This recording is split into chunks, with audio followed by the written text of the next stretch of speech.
Hai semua, apa khabar? Selamat datang ke sesi PDPR Bahasa Melayu tahun 1. Kita masih lagi di unit 15, Sikap yang Baik. Tajuk yang kita akan belajar pada kali ini adalah Perhimpunan Mingguan.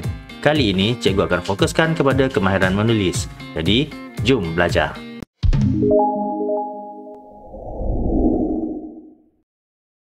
Baiklah murid-murid, untuk aktiviti kita pada kali ini, kita akan menulis jawapan bagi soalan bertumpu dan soalan bercapah.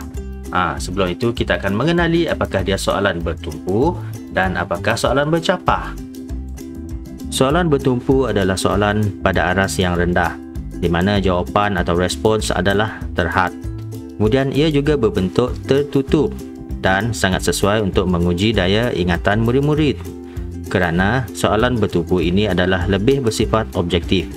Jawapan-jawapan bagi soalan bertumpu kebiasaannya terdapat pada bahan yang dibaca. Sekarang mari kita lihat soalan bercapah. Soalan bercapah adalah soalan pada aras yang lebih tinggi, di mana jawapan atau respons lebih luas. Kemudian, ia juga berbentuk terbuka dan sesuai untuk menguji penaklukan dan pentafsiran murid-murid. Kebiasaannya jawapan bagi soalan bercapah ini tidak semestinya terdapat pada bahan yang dibaca. Murid-murid perlu berfikir lebih untuk mendapatkan jawapan yang paling tepat. Ia juga lebih bersifat subjektif. Dengan kata lain, soalan bertumpu adalah soalan yang lebih mudah, manakala soalan bercapah adalah soalan yang sedikit sukar untuk murid-murid menjawab. Sekarang mari kita rujuk buku teks Bahasa Melayu muka surat 92. Di situ terdapat bahan bacaan yang bertajuk Perhimpunan Mingguan.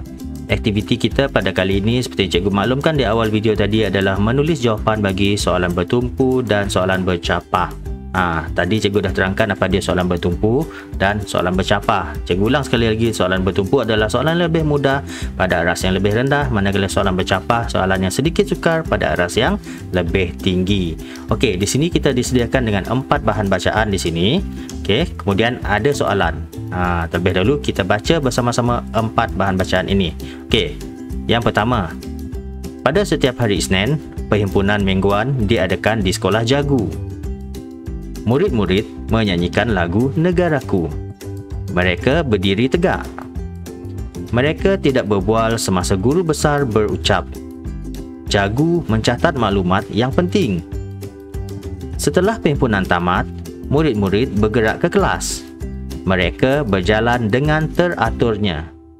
Baiklah murid-murid, seperti anda lihat di dalam buku teks anda, di bawah petikan tersebut ada 3 soalan yang diajukan untuk kita bincangkan bersama. Daripada 3 soalan ini, soalan 1 dan 2 adalah soalan bertumpu, manakala soalan yang ketiga adalah soalan yang bercapah. Maksudnya 1 dan 2 jawapannya boleh didapat secara terus daripada bahan bacaan ini. Manakala soalan yang ketiga ini kita perlu berfikir untuk mendapatkan jawapan yang lebih tepat. Okey, kita lihat soalan yang pertama. Bilakah perhimpunan mingguan diadakan? Jika kita lihat di sini, soalan ini jawapannya terdapat di dalam gambar yang pertama. Di sini. Okey, soalan dia, cikgu ulang sekali lagi. Bilakah perhimpunan mingguan diadakan? Jadi jawapannya ada tak di dalam ni? Gambar yang pertama. Ada kan? Pada setiap hari Isnin. Jadi kita boleh buat jawapan dengan perhimpunan diadakan pada setiap hari Isnin. Kita boleh dapat terus daripada bahan bacaan di dalam gambar yang pertama ini. Okey, sekarang kita lihat soalan yang kedua. Apakah yang dilakukan oleh Jagu semasa guru besar berucap? Seperti yang cikgu bagi tahu awal tadi, soalan kedua ini adalah soalan bertumpu. Jadi jawapannya ada di dalam ni, iaitu di dalam gambar yang ketiga. Di sini. Jagu mencatat maklumat yang penting. Ini yang Jagu buat semasa guru besar berucap. Jadi kita boleh buat jawapan di sini. Jagu mencatat maklumat yang penting semasa guru besar berucap. Di sinilah kita boleh dapatkan jawapan untuk soalan nombor 2. Akhir sekali soalan yang ketiga, soalan bercapah. Ini pada aras yang lebih tinggi, di mana jawapannya tidak boleh kita perolehi secara terus melalui bacaan ini. Jadi kita kena fikir lebih mendalam untuk mendapatkan jawapan yang lebih tepat. Okey, kita lihat soalannya. Mengapakah kita mesti berdiri tegak semasa menyanyikan lagu Negaraku. Jadi semasa menyanyikan lagu Negaraku, kenapa kita mesti berdiri tegak? Ada tak jawapan di dalam ni? Tak ada, ya. Secara terus tak ada menyatakan mengapa kita mesti berdiri tegak. Tetapi kita boleh lihat di dalam gambar yang kedua ini, murid-murid menyanyikan lagu Negaraku. Mereka berdiri tegak. Ya, dinyatakan di sini di mana murid-murid menyanyikan lagu Negaraku dengan berdiri tegak. Tapi tak dinyatakan mengapa mesti berdiri tegak. Jadi, cadangan jawapan cikgu di sini, kenapa kita mesti berdiri tegak semasa menyanyikan lagu Negaraku? Kerana inilah jawapan dia. Kita mesti berdiri tegak semasa menyanyikan lagu Negaraku bagi menunjukkan tanda hormat terhadap lagu kebangsaan negara kita. Inilah selalu disebut oleh cikgu di sekolah, betul tak? Kita mesti menghormati lagu kebangsaan kita, iaitu lagu Negaraku. Di mana apabila menyanyikan mestilah berdiri dengan tegak. Yang ni kita kena fikir berdasarkan pengalaman kita, bacaan kita daripada bahan-bahan yang lain. Tak ada dalam petikan ni, tapi kita masih boleh menjawab dengan betul. Okey, ini adalah contoh soalan bercapah. Manakala yang pertama dan kedua ni adalah contoh soalan bertumpu, di mana jawapan terdapat di dalam bahan bacaan ini. Tidak bagi soalan nombor 3. Kita kena fikir lebih sedikit. Sekarang mari kita rujuk buku aktiviti Bahasa Melayu tahun 1 jilid 2, lihat muka surat 18. Di situ anda akan lihat aktiviti 3, tulis jawapan. Tajuk bahan ini adalah menjaga keceriaan kelas. Anda diberikan dengan 4 gambar dan 4 frasa di sini.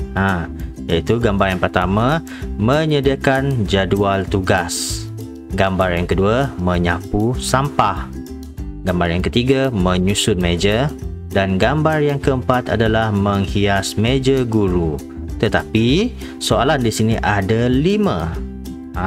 Maknanya soalan 1, 2 dan 3 adalah soalan bertumpu, di mana jawapannya anda boleh rujuk secara terus dengan daripada bahan di atas ini.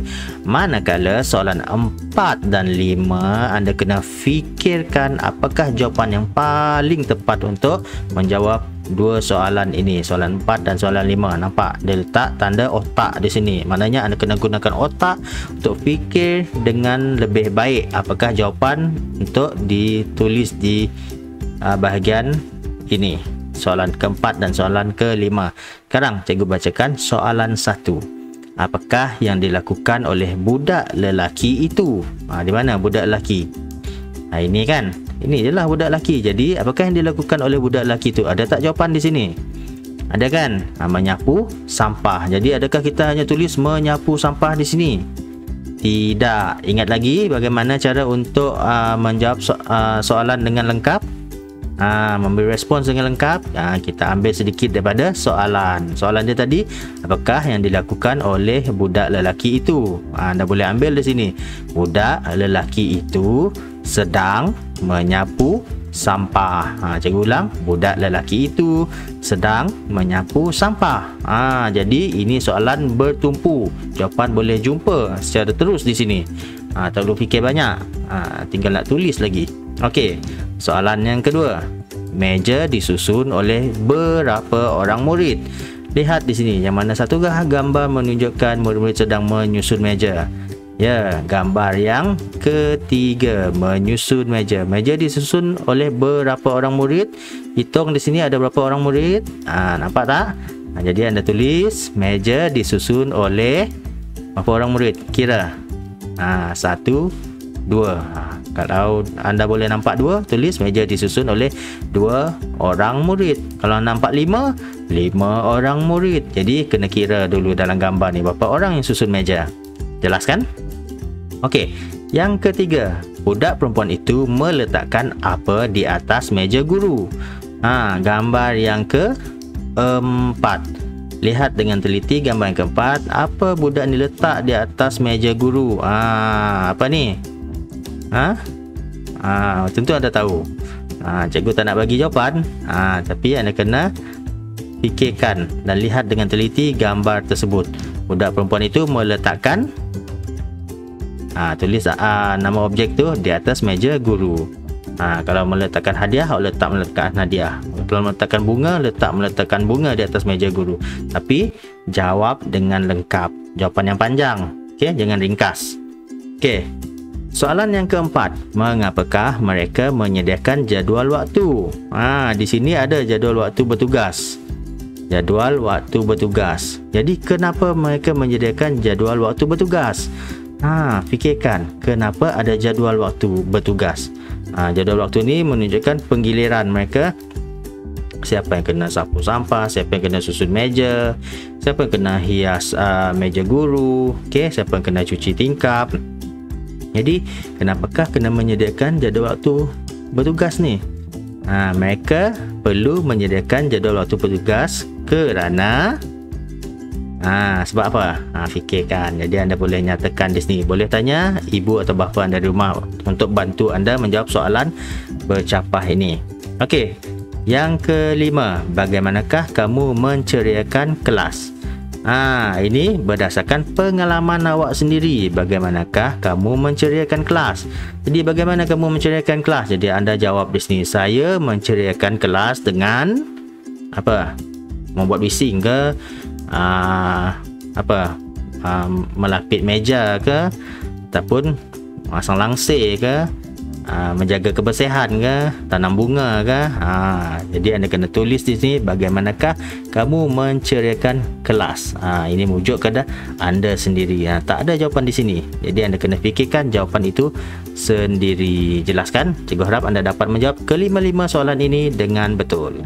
Baiklah murid-murid, sampai di sini saja sesi PDPR Bahasa Melayu kita pada kali ini. Jumpa lagi di video yang akan datang. Jaga diri, patuhi SOP. Bye-bye.